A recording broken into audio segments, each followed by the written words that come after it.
بسم اللہ الرحمن الرحیم۔ السلام علیکم، آپ کیسر خان یوٹیوب چینل دیکھ رہے ہیں۔ اس ویڈیو میں جو ہمارا مین پوائنٹ رہے گا، جس کنٹری کے اوپر ہم اس کو گھمائیں گے پوری ویڈیو کو، وہ اسرائیل ہوگا، اور اسرائیل کے ساتھ جڑی تمام خبریں جو ہیں آپ کے ساتھ شیئر کی جائیں گی۔ ہم نے کلیکٹ کیا ہے تمام کی تمام خبروں کو، اور آپ کو کہانی سمجھ میں آ جائے گی، کیونکہ دنیا انوالو ہے پوری کی پوری، اور اسرائیل کو لے کر کے میں یہ بات پوری کر رہا ہوں، آپ کے سامنے سمجھ میں آپ کو آ جائے گا۔ سب سے پہلے اسرائیل یوکرین کی بات کر لیتے ہیں۔ اسرائیل یوکرین کی جو ٹینشن ہے وہ کہتا ہے کہ نیتن یاہو کے دور میں کنٹینیو رہے گی۔ پھر آپ کو سوال آ جاتا ہے کہ مطلب کیا ہوا، کیا ٹینشن ہے؟ کیا ٹینشن یہ ہے کہ اسرائیل کی اور یوکرین کی دوستی نہیں ہے۔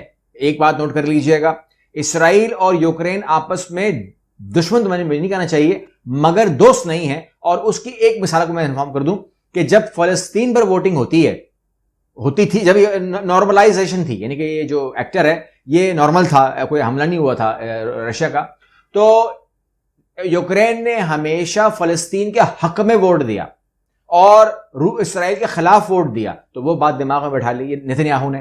اس کے بعد نیتن یاہو نہیں کہنا چاہیے، اسرائیل کی جتنے بھی حکمران آئے انہوں نے اس کو فالو کیا، اور انہوں نے کیا کیا کہ انہوں نے ایڈ نہیں دی، امداد نہیں کی، کوئی اس کے حق میں کبھی ووٹ نہیں ڈالا۔ حالانکہ رشیا کو پیار نہیں کرتا اسرائیل، لیکن اس کی اپنی نفرت ہے یوکرین کے ساتھ۔ اس نفرت کی پاداش میں اس نے کہا بھاڑ میں جاؤ، میں تمہیں سپورٹ نہیں کروں گا۔ حالانکہ اس کو وہ کہتا ہے مجھے احساس ہے کہ یوکرین کے اندر جوئش جو ہیں وہ پریشان ہیں، جو یہودی ہیں وہ پریشان ہیں، لیکن اور جو زیلنسکی وہ خود بھی یہودی ہے، لیکن کہتا ہے کہ اس نے کبھی ہمارا خیال نہیں کیا۔ یعنی کہ یہودی تو ہے، مگر یہ اس کو اپنی زبان میں جس طرح ہم کہتے ہیں نا، تو یہ یعنی کہ نیتن یاہو کی نظر میں یہ جو زیلنسکی ہے وہ سلمان رشدی بن گیا ہے، کہ کہتا اپنے آپ کو مسلمان ہے لیکن مسلمانوں کے خلاف ہے۔ وہ کہتا اپنے آپ کو یہودی ہے، مگر یہ ان کے حساب سے یہودیوں کی ذات سے نکل چکا ہے۔ تو یہ تمام کی تمام چیزیں جو ہیں وہ یوکرین فیس کر رہا ہے، اور یوکرین نے اس کو مزید آگے بھی، وہ کہتے ہیں اگر نیتن یاہو آ گئے ہیں تو وہ کوئی رحم نہیں کھانے والے، وہ اس کے ساتھ سلوک وہی کریں گے جس کا وہ حقدار ہے۔ اب اسرائیل آذربائیجان نے یہ فیصلہ کر لیا ہے کہ ہم اسرائیل کے اندر اپنا سفارت خانہ کھولنے جا رہے ہیں، کیونکہ اس کے اوپر بہت پریشر تھا، کب سے کہہ رہا تھا وہ اسرائیل، یعنی کہ اسرائیل نے کبھی بھی آذربائیجان سے سپورٹ نہیں ہٹائی، بالکل اینی ٹائم سپورٹ پہ کھڑا رہتا ہے، دوستی نبھاتا ہے، ساتھ کھڑا رہتا ہے۔ وہیں پر آذربائیجان نے کہا کہ ایک شرط پہ میں ایمبیسی کھولوں گا کہ میں اپنا ریپرزینٹیٹو آفس فلسطین کے لیے رام اللہ میں کھولوں گا، اگر اس بات پہ ایگری کرتے ہو تو میں آ رہا ہوں۔ تو کچھ تھوڑا سا تکلیف اس کو ہوئی پیٹ میں، اس نے کہا چل ٹھیک ہے کھول لے۔ تو رام اللہ میں جو ہے وہ اب آفس اپنا کھولے گا، اور اس کے بعد ہی وہ اس پہ آئے گا۔ اچھا، اب آپ کو میں بتا رہا ہوں ایک اور خطرناک چیز، اور وہ یہ ہے کہ آپ جانتے ہیں، آپ کو میں نے کل جو ویڈیو دی تھی آپ نے دیکھ لی تھی، پرسوں شاید، کہ جو آپ کو میں نے بتایا تھا کہ جو دا ورلڈ اہیڈ ہے اس کے اندر 2023 کے اندر اکارڈنگ ٹو اکنامسٹ، میری ویڈیو میں آپ دیکھ سکتے ہیں دوبارہ سے، میں کوشش کروں گا آپ کو میں اس کو دے دوں لنک اس ویڈیو میں۔ تو یہ تصویر آ رہی ہے، تو اگر تصویر آ رہی ہے تو یہ اویلیبل ہے، ٹھیک ہے نا، پرسوں پوسٹ ہوئی ہے۔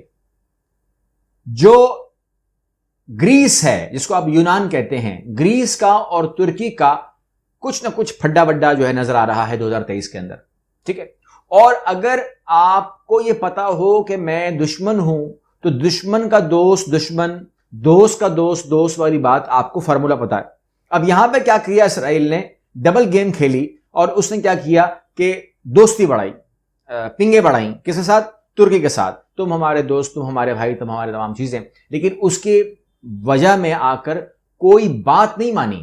یا کوئی میں بتا دوں، ترکی نے صاف کہا کہ آپ نے کہانی کرنی کر لیں، لیکن میں اس معاملے میں آ کے حماس کو میں نکالنے نہیں لگا، وہ رہے گی میرے پاس، ٹھیک ہے نا، کیونکہ وہ آپ کی نظر میں ٹیررسٹ ہیں، ہماری نظر میں ٹیررسٹ نہیں ہیں۔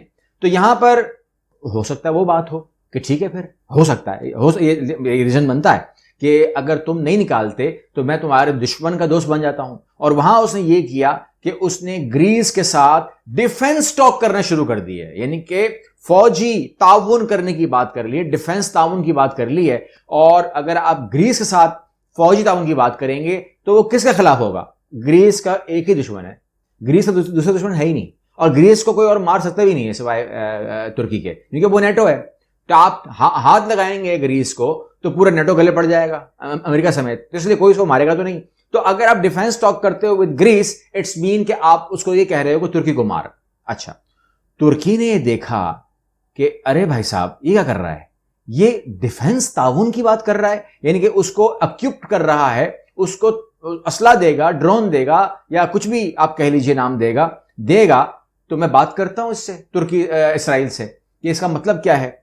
تو بھائی صاحب نے کال رنگ کیا، کس کو؟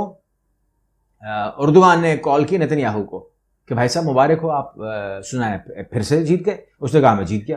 آپ پرائم منسٹر بن گئے؟ ہاں میں بن گیا. اچھا، تو اس نے کہا کہ اب کیا پروگرام ہے پھر، مطلب پھر میں نہیں سمجھوں، یعنی کہ وہ جو آپ کر رہے ہو گریس کے ساتھ. اس نے کہا نو نو نو نو نو، میں آپ کے ساتھ ہوں. اب ایسے منہ سے ڈرنا چاہیے جو وکٹ کی دونوں طرف کھیلتا ہے. یہ دیکھ رہے ہیں آپ، وہ کہتے ہیں کہ جی Netanyahu speaks with Turkey Erdogan agree to new era. کہتا ہے میں تو آپ کے ساتھ ٹائز کے ساتھ آپ کے ساتھ ٹائز میں ہوں بھائی، کیا ہو گیا، دوست ہوں آپ کا. بھول گئے پرانی باتیں، وہ وقت، وہ تمام چیزیں جب ہم ساتھ تھے. تو وہ اس کو یاد دلا دیا، تو اب وہ ساتھ ہیں. اور ترکی نے کہا کہ اچھا آپ میرے ساتھ بھی ہو اور گریس کے ساتھ بھی. اس نے کہا ہاں ہو سکتا ہے، کیوں نہیں ہو سکتا. تو یہ ہے خطرناک گیم. اب اس کے اندر میں سمجھتا ہوں کہ ترکی کو الرٹ ہونا پڑے گا. اوکے، آگے چلتے ہیں. تو ایران کے حوالے سے ایک خبر ہے. ایران کے بارے میں اسرائیل کہہ رہا ہے کہ ایران 2 سال کے اندر جو ہے وہ ایٹم بم بنا لے گا. اچھا، جب یہ خبر آئی تو مجھے، یہ خبر تو آپ کو پتا ہے، آپ نے بھی دیکھ لی ہوگی، لیکن اس خبر کے پیچھے محرکات کو میں ڈھونڈتا رہا. میں نے کہا کیا مطلب اس کا، یعنی کہ خبر ہی نکل کر آتی، ترجمہ اس کا. اب آپ خبر پڑھیں، ایران نے کیا کیا.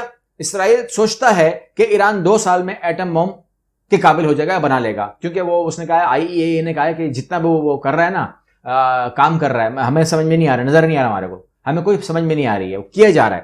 تو وہاں پر افزودہ جو کہہ رہے ہیں، وہ جو کہتے ہیں، تو انہوں نے کہا کہ وہ کیے جا رہا ہے، ہمیں آئیڈیا نہیں ہے، تو 2 سال میں بن جائے گا ایٹم بم. تو انہوں نے کہا کہ بم کو تو نہیں کچھ کر سکتے، ایران کو توڑ دیتے ہیں، ایران کو ہی توڑ دیتے ہیں. وہاں پر وہی فارمولا اپناؤ جو اپنایا جاتا ہے، یعنی کہ عوام کو کھڑا کر دو. تو عوام کو کھڑا کر دیا. اس کے بعد انہوں نے خیمنی کے گھر کو آگ لگا دی. اس کے بعد انہوں نے، ابھی آپ نے سین دیکھے ہوں گے، اتنے بھیانک سین میں دیکھ رہا ہوں ایران کے اندر کوئی حساب نہیں ہے. اور یہ چاہ رہے ہیں کہ جو عوام ہے وہ کھڑی ہو جائے اور حکومت گر جائے. اگر حکومت گر جاتی ہے تو پھر وہ پپٹ لا سکتے ہیں، یعنی کہ امریکہ پپٹ لا سکتا ہے ایران کے اندر، کہ وہ جس طرح عراق میں پپٹ ہے نا، ایک ایسا پپٹ جو ہے آپ کو نظر آ سکتا ہے ایران کے اندر. یہ ممکنات میں سے ہے کہ ایسا ہو جائے. کیا ایسا ہوگا یا نہیں ہوگا یہ میرے علم میں نہیں ہے، یہ تو وقت بتائے گا کہ ایران کی گورنمنٹ کس طرح ریئیکٹ کرتی ہے، کیونکہ اب یہ عام گورنمنٹ تو ہے نہیں، یا ایران ایک عام ملک تو ہے نہیں. ایران تو وہاں پہنچ گیا ہے جہاں پر وہ کہہ رہا ہے کہ وہ ایٹم بم بنانے والا ہے. ٹھیک ہے، اب اس نے یہاں پر ایک الزام بھی عائد کر دیا. ایک تو اندر کھیل رہا ہے، مطلب خانہ جنگی کروانا چاہ رہا ہے. دوسرا اس نے کہا ہے کہ اسرائیل نے کہا ہے کہ جو میرے آئل ٹینکر کے اوپر ڈرون اٹیک ہوا ہے سمندر کے اندر، وہ چابہار سے ایران نے کیا ہے. یعنی کہ اس کے اوپر الزامات کے معاملات بھی اب شروع ہو گئے ہیں. اسی بات کو لے کر ایران نے کہا ہے کہ اسرائیل اور جو ویسٹرن انٹیلیجنس ہے وہ پلاننگ کر رہی ہے سول وار کی ہمارے ملک میں. ان کا فارن منسٹر کہہ رہا ہے. مطلب یہ ہوا کہ وہ کہہ رہے ہیں کہ ہم we are well aware about western and about Israel, کہ وہ لوگ ہمارے ملک میں ایک خانہ جنگی کی کیفیت کو لانا چاہتے ہیں. اس بات سے ہم بہت زیادہ جو ہے وہ اویئر ہیں. یہاں پر میں اسرائیل کو لے کر آپ کو خبر دیتا ہوں، اور اسرائیل کہتا ہے کہ میری جو حرکتیں ہیں، جو وہ وہاں پر اپنی اچھی حرکتیں کر رہا ہے سیریا کے اندر، اس کو لے کر کے وہ کہتا ہے کہ میں ایران اور رشیا کے تعلقات کے اوپر ریزرویشن رکھتا ہوں. وری ہے، تکلیف میں ہے، پریشانی ہے. یعنی کہ ایران اور رشیا کی دوستی جو ہے وہ ایران کو سیو کر سکتی ہے. اور میں آپ کو بتا دوں، رشیا وہ واحد ملک ہے، اگر رشیا کھڑا رہا تو رشیا اپنے آپ کو بھی سیو کر لے گا. بڑا مضبوط ملک ہے وہ، مطلب میں آپ کو یہ کیا بتاؤں، بس اتنے کہہ رہا ہوں، بڑا مضبوط ملک ہے وہ. اور رشیا ایران کو بھی سیو کر سکتا ہے، اور اگر رشیا کھڑا رہا تو ایران کو آپ توڑ نہیں سکتے. یہ آپ کو میں انفارم کر دوں. اور جو سیریا میں کرنا چاہتا ہے اسرائیل، وہ بھی وہ کر نہیں پائے گا، کیونکہ اسرائیل کے بارے میں، سری کے بارے میں جو ہے میں بہت کنسرن رہتا ہوں، کیونکہ آپ کو پتہ ہے ہمیں حکم ہے کہ ہمیں نظر رکھنی ہے، تو میں اس کے اوپر نظر رکھتا ہوں حکم کے طور پر بھی۔ یہ میری خبر تو ہے، آپ کا اور میرا معاملہ تو ہے کہ ہم انٹرنیشنل نیوز کو کور کرتے ہیں اور کوشش کرتے ہیں، محنت کرتے ہیں کہ آپ کے سامنے سارا کنٹینٹ جو ہے وہ ریفرنس کے ساتھ لائیں، اور کچھ اخبارات جو ہیں میں نے دیکھا ہے کہ وہ پاکستان میں کھلتے نہیں ہیں، تو ٹھیک ہے نا، تو میں پھر کوشش کرتا ہوں کہ جو اخبار پاکستان میں نہیں کھلتے تو وہ اخباروں سے کانٹینٹ لے کے بھی میں آپ کے سامنے رکھتا ہوں۔ یہ میری ایک محنت ہوتی ہے، آپ لوگوں کے لیے میری کوشش ہوتی ہے، میری ڈیڈیکیشن ہے آپ لوگوں کے لیے کہ میں آپ لوگوں کے سامنے وہ خبریں آپ کے سامنے لاؤں جو پاکستان میں پڑھی نہیں جا سکتی ہیں، تو وہ میری توسط سے جو ہے کم از کم پاکستانیوں تک پہنچا دوں، تاکہ میرا جو کنٹریبیوشن ہے فار مائی کنٹری، فار یہ جو میں آپ کو دیتا ہوں انٹرنیشنل نیوز، میرا مین مطلب پاکستانیوں کو اویئرنیس دینا ہوتا ہے، یا جو وہ پاکستانی جو دنیا بھر میں ہیں ان کو اویئرنیس دینا ہوتا ہے۔ اس سے فائدہ اور بھی اٹھاتے ہیں، یعنی کہ جو ہمارے بنگلہ دیشی بھائی ہیں، جو ہمارے اور بھائی جو میری زبان سمجھتے ہیں، وہ فائدہ اٹھاتے ہیں، اور ان کو فائدہ اٹھانا چاہیے، بیکاز اس خبروں کے اندر آپ کو انٹرنیشنل ریلیشن مل رہا ہے، اور آپ کو یہ فائدہ مل رہا ہے کہ آپ دنیا بھر سے اویئر ہو جاتے ہیں۔ اگلی ویڈیو ملتے ہیں انشاءاللہ۔ اللہ حافظ۔